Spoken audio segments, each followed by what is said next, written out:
Jai Radha Madhava Kunja Bihari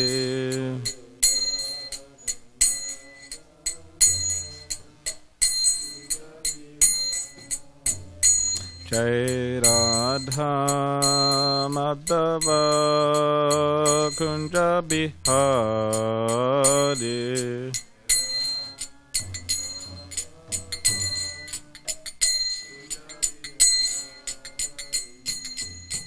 Gopi Janna Vallabha Girivaradari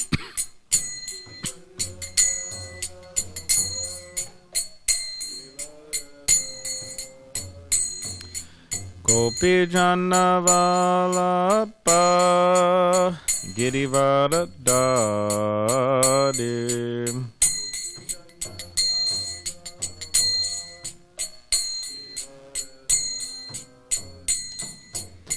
Yashodanandana Bhaja Janaranjana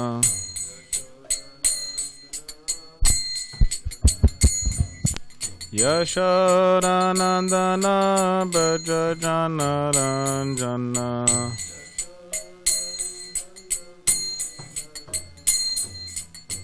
Yamunatira Vanachari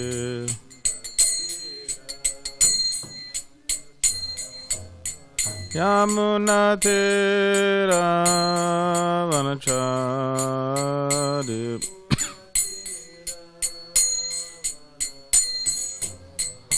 Jai Radha Madhava Kunja Bihari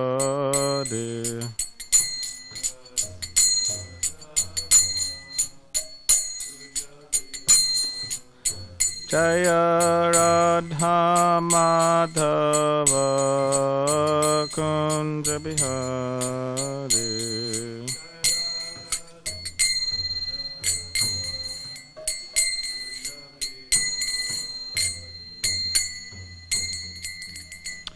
Jam Vishnupad Paramamsa Parivrajacharya Ashtadrishatashri Srimati Svangrace A.C. Bhaktivedanta Swami Prabhupada Ki Jai Grantaraj Srimad Bhagavatam Ki Jai. All glories to the assembled devotees. Thank you, Hare Krishna. All glories to the assembled devotees. All glories to the assembled devotees. All glories to Shri Guru and Shri Gauranga.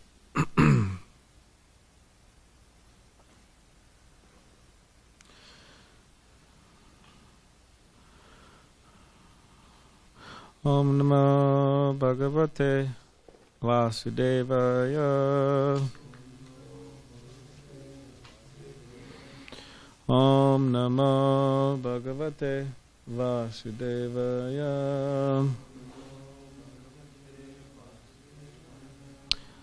Om Namo Bhagavate Vasudevaya.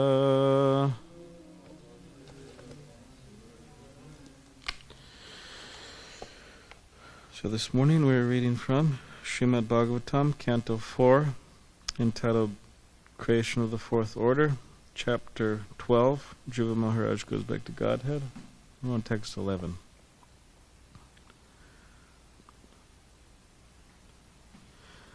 Sarvatmana yachate sarve tivragam bhaktim udvahan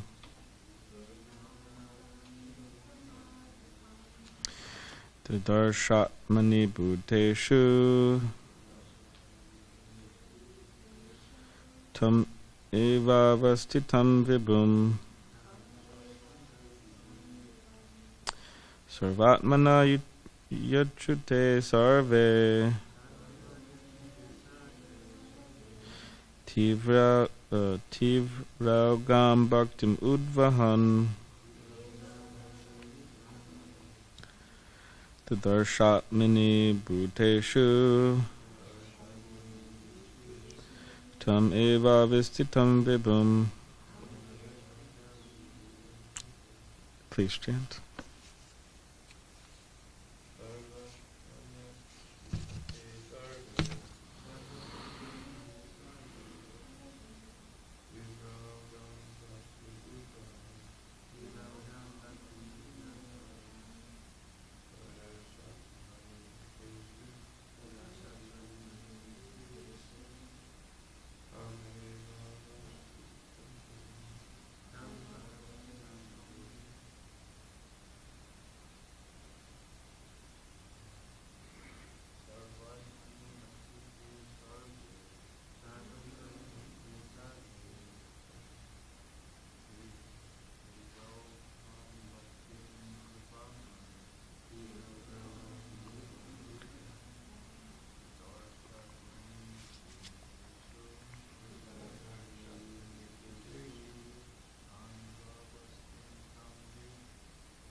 Would you like to chant, Mark?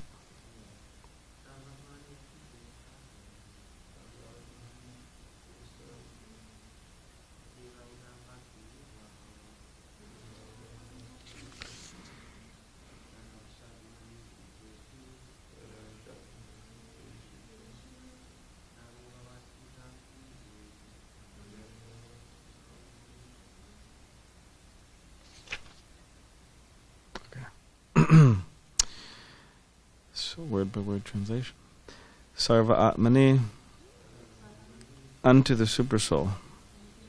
Achute, infallible. Asarve, without any limit. Tivra Ogam, with unrelenting force. Bhaktim, devotional service. Udvahan, rendering. Tadarsha, he saw. Atmani, in the Supreme Spirit. Bhuteshu, in all living entities. Tam, him. Eva, only. Avastitam, situated. Vibhum, all powerful. Translation. Dhruva Maharaj rendered devotional service unto the Supreme, the reservoir of everything, with unrelenting force. While carrying out his devotional service to the Lord, he could see that everything is situated in him only, and that he is situated in all living entities. The Lord is called Achyuta because he never fails in his prime duty, to give protection to his devotees. Purport. Not only did Dhruva Maharaj perform many sacrifices, but he carried on his transcendental occupation of engagement in the devotional service of the Lord. The ordinary karmis who want to enjoy the results of fruitive activities are concerned only with sacrifices and ritualistic ceremonies as enjoined in the Vedic Shastras. Although Dhruva Maharaj performed many sacrifices in order to be an exemplary king, he was constantly engaged in devotional service. The Lord always protects his surrendered devotee. A devotee can see that the Lord is situated in everyone's heart, as stated in the Bhagavad Gita, Ishvara sarvabhutanam hrideshu arjuna tishtati. Ordinary persons cannot understand how the Supreme Lord is situated in everyone's heart, but a devotee can actually see him.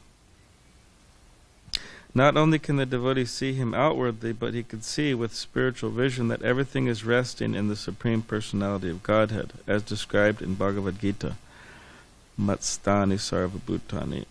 That is the vision of a Mahabhagavat.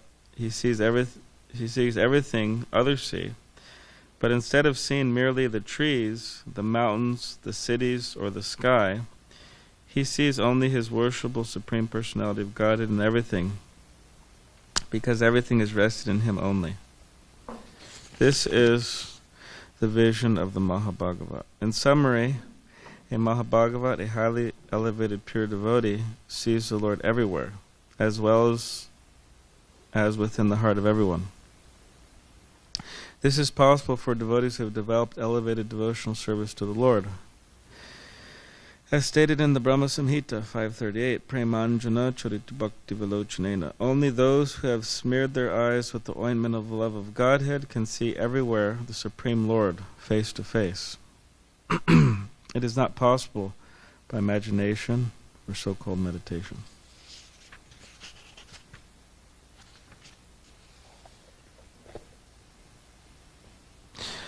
Om Gyanativirandasya Gananjana Shalakaya Chukshurmilitandena Tasmai Shri Gurave Namaha Mukam Katvachalam Pangam Langayate Girim Yat Kripa Tamaham Vande Shri Gurun Dinitaranam Vancha Kopdribishcha Kripa Sindhu Beevicha Patitanam Pavanebhyo Vaishnavebhyo Namo Namaha Jaya Shri Krishna Chaitanya Prabhu Nityananda Shri Advaita Gadadhar Shivasade Gaura Bhaktivinoda Hare Krishna Krishna Krishna Hare Hare Hare Rama Rama Rama Hare Hare.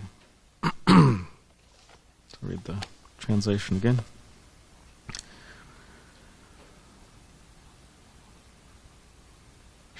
Dhruva Maharaj rendered devotional service unto the Supreme, the reservoir of everything, with unrelenting force. While carrying out his devotional service to the Lord, he could see that everything is situated in him only, and that he is situated in all living entities. The Lord is called Achyuta because he never fails in his prime duty to give protection to his devotees. So sometimes within Krishna conscious devotees, they may come up with different, you could say, excuses why they're not making advancement. And there could unlimited excuses or reasons why they're not making advancement. It could be, oh, well, my body is whatever, sick, or whatever, presenting problems, or my mind, or whatever, my teachers, or the world, or chemtrails. There's so many reasons why people present, and people actually present that, Anyways, the last one I said. See who's listening in the kitchen. But there's so many reasons why someone may say, "Oh, well, I'm being held up here. I'm not really making much progress as I need to." And you could say, okay, on some level, these things do affect us. Our bodies, our minds, other living entities, they do affect us, unless we're completely like Jud Bharat or something in the Bhagavatam. He actually wasn't. It says that there's two people happy in this world: the complete fool and the liberated person. And anybody in between, they have to experience some difficulty, some misery. So in other words, if we're not liberated, or if we're not a complete fool, then these things do, you could say, may hamper us, may hamper our advancement. In certain things we just can't change. We're all born with a certain, or in this body with a certain nature and karma and all that, so it's difficult to change. For example, some people wear glasses, and it's just, you can't change that really. I mean, some people try. I gave this example the other day that our old buddy Kareem, one of the brahmacharis here, he wear glasses, but he was trying not to wear glasses. So there's all these things you could do. So he would tie a string to two parts of the tree outside, and I guess there was some exercise where you look at the string, for a very long time, and then you get free, somehow or other, don't wear glasses anymore. I mean, you could try to do that. It may work, I don't know, but usually it's just accepted, okay, I have a certain type of body, a certain type of mind and nature, and that's just... So in some ways it's difficult to overcome. So it is true that some of these things do get in the way, but ultimately speaking, in terms of excuses or reasons why why devotees may think they're not making advancement, is that they actually just have to make up their mind, and they have to become determined and just make advancement. And not let anything get in the way. And that's what Prabhupada would say. I mean, he said one time there was a devotee, which he probably got a lot of devotees saying things like this. The gurus, they have all the time people saying this to them. Maya's harassing me, and all these types of things. So Prabhupada had a devotee say that to him, and Prabhupada said in the letter, he said, "Oh, you say that Maya's presenting obstacles." He said, "But with one kick of my boot, I could remove all obstacles, provided you follow my instructions." Prabhupada would use this boot a lot. He would sometimes, "Oh, with one kick of my boot." I mean, Prabhupada, anyways, he wore shoes, but for some reason he liked using that boot, with one kick of my boot. So, provided you follow my instructions. So that you could say that's the difficulty. One time Prabhupada was in India, and they're having this big Bhagavad Gita conference. A bunch of yogis there, and sages, and swamis, and all these people. And everybody accepted Prabhupada as like the leader, naturally, because he spread Krishna consciousness all over the world. This is when he came back from India. Because of his age, because of his wisdom, because of his preaching, they accepted him as the leader. It was just understood. So Prabhupada, they were trying to get Prabhupada to stay and speak on the Bhagavad Gita, but Prabhupada had some business in Juhu, Bombay. He was building the temple there. So they said, so somebody said, "Oh, Swamiji," he said, "only you could lead us. Only you could lead us." And then Prabhupada, interesting enough, he said, "That is a fact. Only I could lead you." And he said, "But are you able to follow my instructions?" So that, anyways, it's an interesting point. So ultimately, you could say it is one's self that actually holds one back from Krishna consciousness, because it's based on one's desires. Like they have this, I don't know where it comes from. Maybe somebody here knows, but it says, "I have identified the enemy, and the enemy is me." Does anyone know where that's from? No? Okay. Anyway. Cheesy song, yeah. Or a movie or something like that. But it's true. The person who's holding us back the most is ourselves, actually, if we're being held back.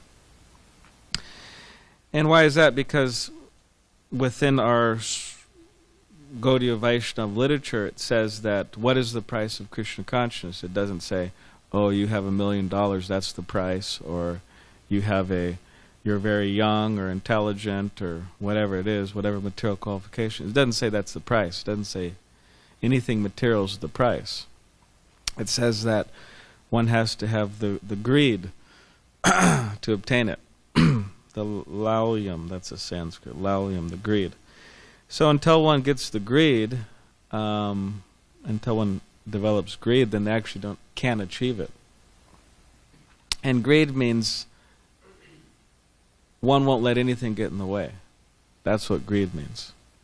Beg, borrow, or steal for ordinary material greedy people. The examples given, I heard in my spiritual teacher, he was saying that, like if you go to a sweet shop in India, there's a lot of sweet shops there, and see so many nice sweets, and then you think, "Oh, these sweets would be so nice," but then you don't have any money.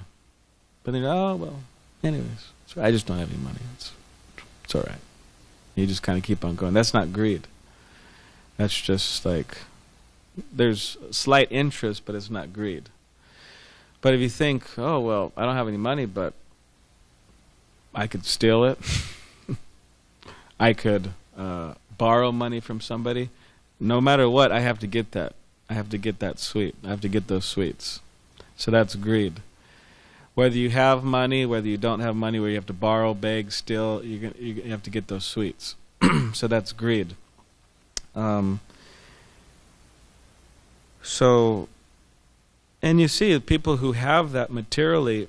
I mean, some people, due to karma and this and that, they're they try, and they can't be successful materially in terms of making money and this and that. But some people have that, and I'm going to get it no matter what.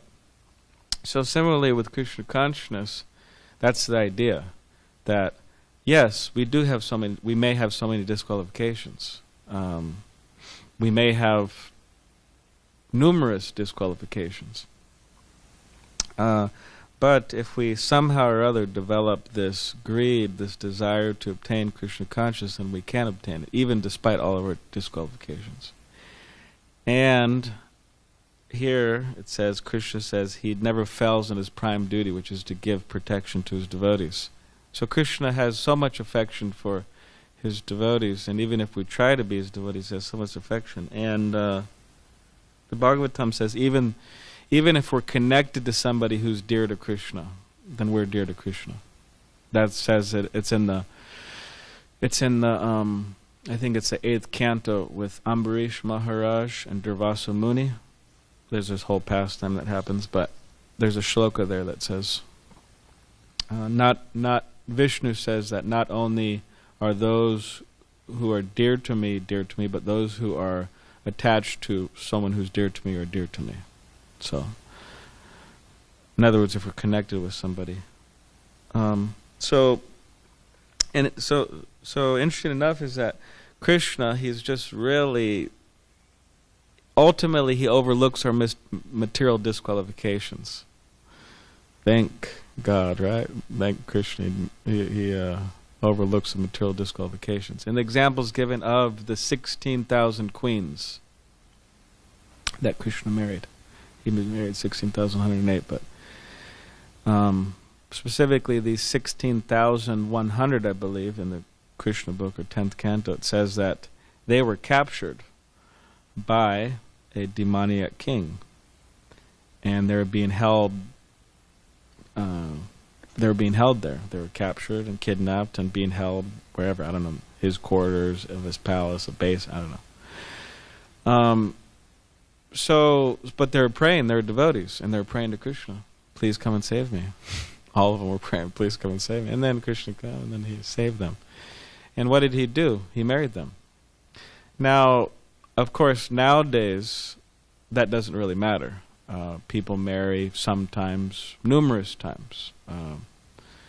My grandmother, apparently, I was told, my great-grandmother, she married like 5 times.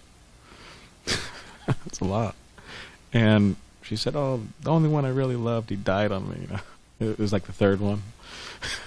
Anyways. So 5 times, or I know people, whatever, 3 times, 4 times, so it's just not working out. And anyways. So nowadays that may be there. People may do that. But especially within traditional Vedic culture, for a woman to do that, it's just, nobody would accept her. Like, absolutely no one would accept her. Because they were all kidnapped from this king, and just no one would accept them. But Krishna, he overlooked all of their, you could say, disqualification, material disqualification, and normal social standards, and he just married them. Why? Not because of any other reason, that they were actually pure devotees. They were great devotees. So he looked at their spiritual qualifications. So, so that's the idea. So despite all of the disqualifications we may have, Krishna will accept us, provided we develop the spiritual qualifications of greed and affection to him. So devotional service, Dhruva Maharaj says, devotional service into the spring, the reservoir of everything, he engaged with unrelenting force. So he didn't let anything get in his way. He didn't let anything get in his way. I was just thinking of one devotee. His name's Radhanath Das, not Radhanath Swami, Radhanath Das. He's a Prabhupada disciple. He left this world like maybe 5 years ago. And this devotee was such an amazing devotee. He really exemplified this quality of just unrelenting force, nothing getting in his way. And he was a brahmachari, part of the Radha Damodar party, traveling all over America distributing Prabhupada's books. And then somehow or other he got some disease of his body, in which horrible pain he started feeling in his legs, and actually he had to get his legs amputated from knee down, both of his legs, and his arms were very thin and feeble, and his whole body was very thin.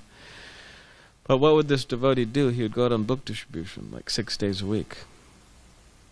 And here in SanDiego, he lived in SanDiego, and distribute Prabhupada's books and flowers and things like that. So he was so enthusiastic, and he didn't let anything get in his way. I mean, another thing is, you can imagine being in that situation.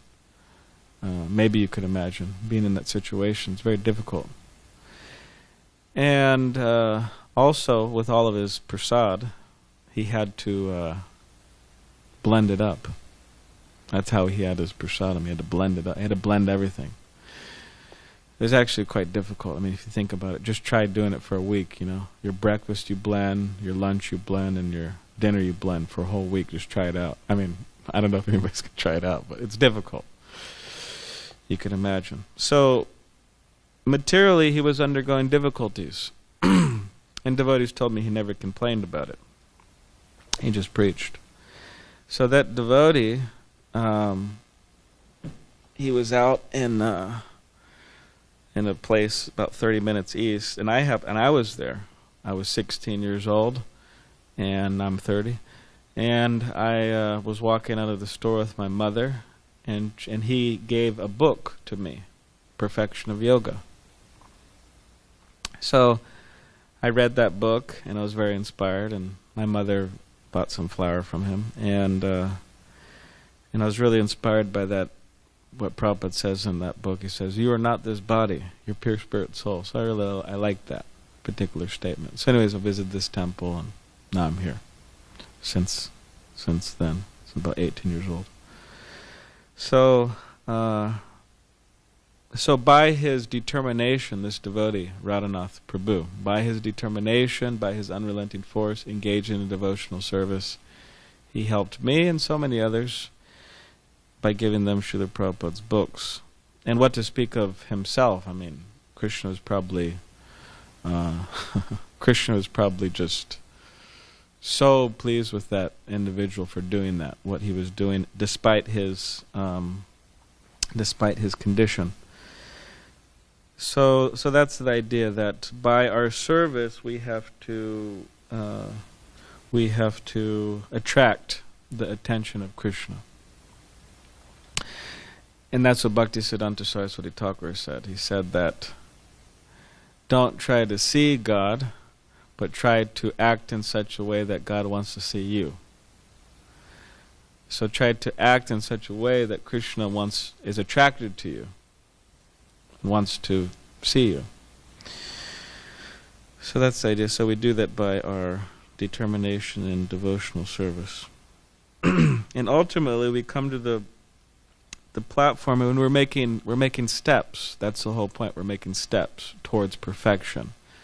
So we come in contact with devotees, we engage in the process of chanting Hare Krishna, we take initiation from a bona fide spiritual master, we start cleansing our heart more and more and more, we start developing attraction for Krishna more and more and more, that starts becoming more concentrated, and then we start developing the preliminary stages of love for Krishna, bhava, and then we go to prema. Well, it's very high, but that's the idea, we're going.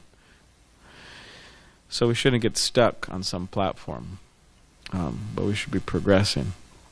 And I remember one time Tirtha Maharaj, Bhaktivinoda Tirtha Maharaj, used to be Mahatattva Prabhu, but I remember years ago I was reading the Bhagavad Gita. I was a new bhakta here reading the Bhagavad Gita. And I told him, I said, "Oh, Prabhuji, I'm on the three modes of material nature." He said, "Oh yeah?" He said, "Don't get stuck there, you know." I said, "Don't get stuck on the modes of material nature. Passion, ignorance, goodness." So we want to go beyond all that to develop our love for Krishna. So, and then Prabhupada talks about the Mahabhagavats, means the great devotee, greatest devotee, in that he or she sees just Krishna everywhere. They don't see anything else. The trees, the mountains, cities, they just see Krishna everywhere, resting. So, we may not be able to do that right now. I mean, it's usually the case, but at least we could try to remember Krishna in our daily lives. In that, right, in the Bhagavad Gita, Krishna says, "I am the light of the sun, I am the light of the moon, I am the ability and man, I am," right, so many different things he says.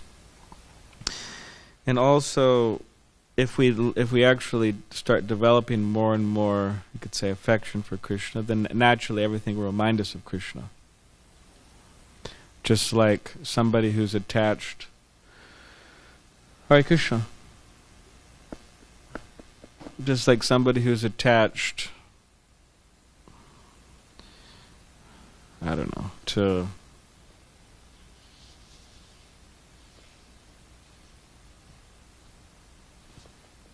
Hare Krishna.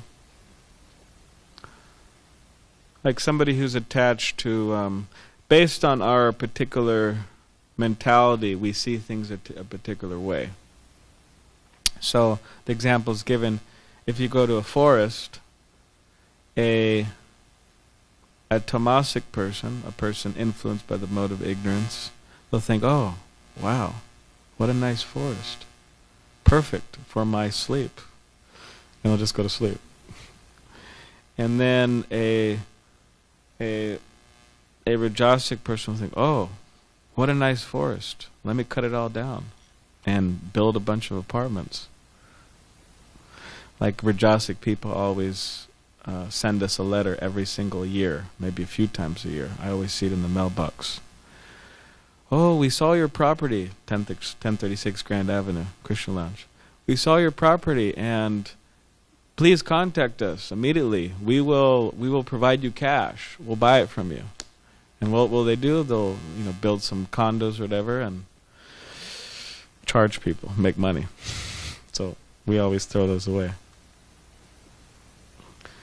One time I read one at the lounge. I read one of the letters at the lounge that we got at our Krishna Lounge. And I said, oh, what do you think? You think we should sell out? I was saying, no, we're not going to do it. I'm just joking. So, and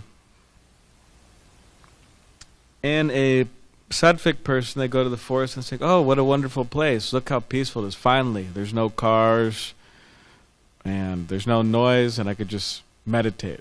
I could just chant Hare Krishna peacefully. Hare Krishna, Hare Krishna. So based on our mentality, we see things a certain way. So those who love Krishna, then they see everything in relation to Krishna. And Prabhupada gave the example of those of people who have children. People who have children, when they see their son or daughter's shoe, they don't see just the shoe, but they start thinking of their kid. It inspires them to think of their kid. Oh, this is my child's shoe. They may even cry. Oh, it's my child's shoe. Yeah. So that's the idea that Krishna, that if we become more and more Krishna conscious, we see everything in relation to Krishna consciousness. Just like Prabhupada, he was walking, and some devotee to Prabhupada disciple told me this. He said he was walking, they were walking together, a bunch of devotees, and Prabhupada saw the the paint shop. I think it's called Sherwin-Williams. So there's an earth, there's a globe. We're not going to get into a flat or globe or whatever, but there's a globe, and the paint was covering the globe. And then one devotee said that Prabhupada was walking, and he saw that paint shop, and he said, oh yeah, this is Krishna consciousness. And devotees are thinking, what is he talking about? This is Krishna, because they just look around. There's like a laundromat, there's a liquor store, there's a paint shop. They didn't know what he was talking about. So he didn't tell him either, apparently, and he did that another number of times. And finally Prabhupada explained, he said, this is Krishna consciousness, and devotees look and they're wondering, okay, what is it? And then Prabhupada saw the globe with the paint covering the globe, and he said, yes, Krishna consciousness will cover the globe, be spread all over. So we could see everything in relation to Krishna if we develop more and more Krishna consciousness. And that's possible by one of the main, you could say, one of the main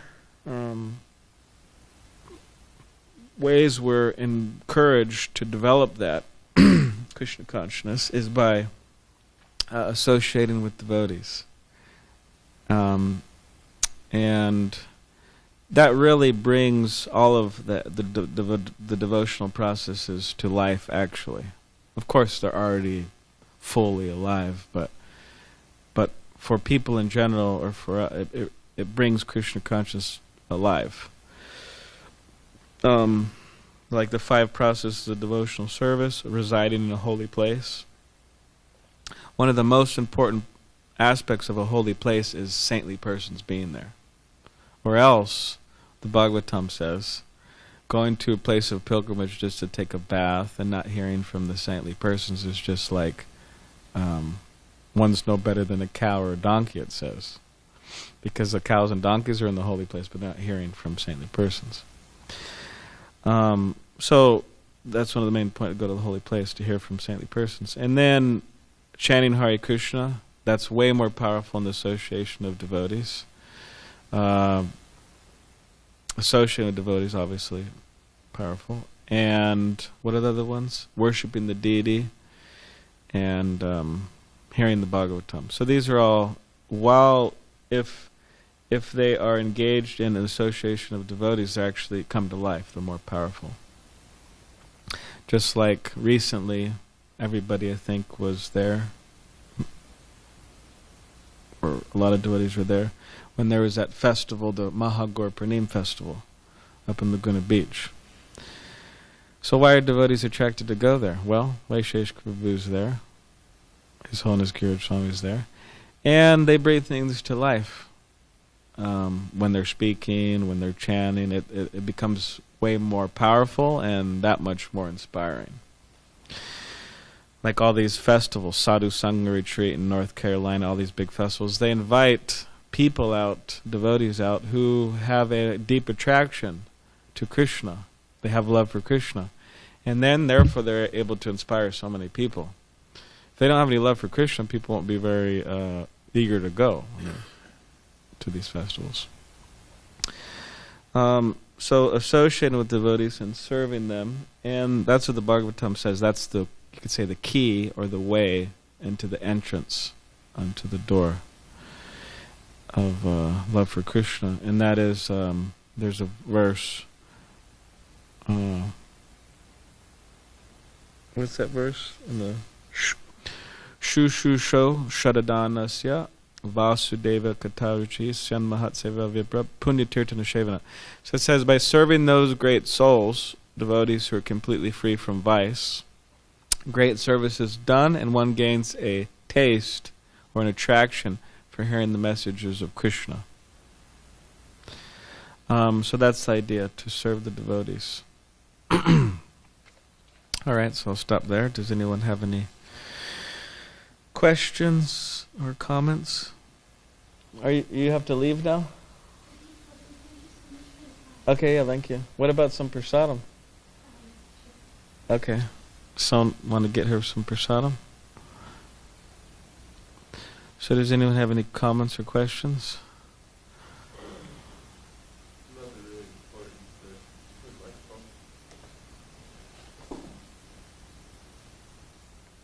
I have a comment. Pavamana is going to give the Sunday feast night talk tonight. Yeah.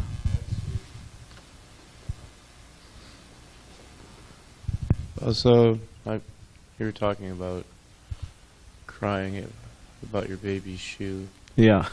It just reminded me, I don't know if it's probably still is a thing, but they used to, I think they did with mine, or at least my mother's. They would bronze the baby shoes. Yeah. So it's like almost a statue of deity. Yeah, that's funny. Yeah, I think... Even with the footprints, the baby footprints. I think my mother has a porcelain one. They'll take like little casts of baby footprints. Oh, really? I believe it. That's funny. Yeah, so much affection and worship. Yep. All right. You have a... Okay. Grantraj Srimad Bhagavatam Ki Jai.